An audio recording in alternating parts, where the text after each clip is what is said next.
Any change of perception after rewatching the game? No, I mean I thought we were better. We were the better team in the first half. I think they still got the goal a little bit against the run of play. I thought in the second half they had a couple of good looks, that they were a little unlucky with. But then we had, I thought we put enough pressure on as well to get some good looks. Maybe looking at it again, it's probably a handball in the box, but that's the pleasure of hindsight. But it was just one of those games where maybe at times we were too narrow. We needed to play into our width a little bit better. But I was pleased that it was a much better performance than against the Galaxy, and we just got to turn the performance into a W. What is the message that you've had for the guys since that, and how to turn this around to a W?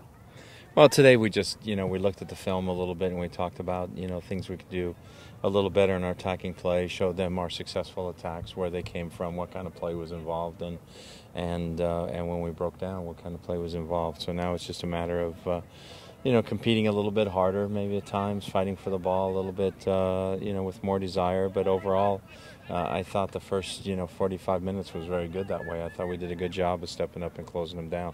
Sometimes that happens, you don't get the rub of the green, the ball that, right at the end that gets deflected down falls at Ani Baba's feet. If that falls on somebody else's feet, it maybe turns out differently. The one that Evans cuts back, if the guy doesn't hit the guy in the trailing leg, that maybe ends up differently. So you need a little bit. That rub of the green didn't go for us in the game, and hopefully it'll go for us in the next game. Is it difficult kind of working through this, I don't want to say rough patch because it's only been 2 games, but is it difficult kind of trying to switch this around when 4 of your starters aren't here this week? They'll be back in training on Friday, so we'll have 2 training sessions Friday, Saturday. We'll see how much they end up playing in the game on Wednesday. But no, it's not. Even with them not being here, that's still, they have a good idea what we need to do, and it's not like they've been gone for 3 weeks or something like that. Does it change how the week of training goes without having those 4 guys here? No, our training plan is really the same for the remaining guys in terms of what's the amount of work we're going to do in the days off and things like that. Again, like I said, tomorrow hopefully there's enough offensive players on the team that the offensive guys only have to play 45 minutes, and hopefully with Beckerman not being there, that Alonso doesn't end up playing a lot of minutes. With you guys pushing along this season at such a high level for so long, are you worried at all with this drop-off in the last 2 weeks? It's a streaky league, that's what I said the other night. I mean, you have hot streaks, you have cold streaks, and, you got to average 2 points a game when you're on a good streak, which we did. And you want to average basically 1 point a game when you're on a not-so-good streak. So if you look at our last 3 games, and we're 1-2 in those games, we've gotten 3 points, we're averaging a point a game. So, and you want those bad streaks to be shorter and the good streaks to be longer, and then you end up with what you need. But, I'm confident that our team will come out and perform and do what we need to do in the next, in the next series of weeks. Have you looked ahead at all into your next opponent, or are you focusing mostly right now on these guys? We always focus more on ourselves. We want to know what the opponent does, and we're aware of the opponent, and Houston is definitely an improved team with the addition of DaMarcus Beasley and with Garrido in midfield.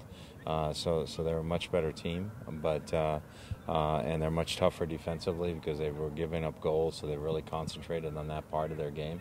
So they're going to be a tough physical opponent, which Houston always is. They've got a lot of guys like you that have been at U.S. national team camp, and adding Beasley to the group, and with Brad Davis as well. What kind of things can that add to a team when you have guys that have played on that level? I mean, it always helps you. I mean, their experiences, hopefully all the experience that you garner, makes you a little more resilient to dealing with adversity, makes you better at overcoming those things. But mainly when players have played in big games like that, it's just their decisions under situations. They've been faced with more situations and more difficult decisions, and have figured out a way to make good decisions. That's why they've become national team players. I'm writing a bit about Oba this week and what he's meant to this team over the first 20 games of the season. What kind of impact has he been able to have this year that maybe he didn't have last year? Well, I mean, Oba's been busy and active up front for us, and even though he's not the biggest guy, I mean, he's definitely hard to knock off the ball, and he's willing to do battle with those big center backs, and again, he's a physical player, you know, from a standpoint of he doesn't shy away from those kind of confrontations. But you know, he's worked very hard. He's been great, you know, with the team and his teammates, and you know, he's had a joy in his game and a jump in his step, and so we want to see him doing the backflip again soon. When he has that type of joy in his game, it looks like it's contagious to his teammates. It's contagious to everybody, you know. When he works, when Dempsey works, when you know, Alonso works, you know, when anybody works, it affects the guy next to him. Shoot, he's working, so I should be working. And Evans, all those guys. So, you know, and all those guys, when they bring their working game out there, it just affects everybody else. And Oba's no different, you know, as is Evans or Dempsey or anybody else. They're no different.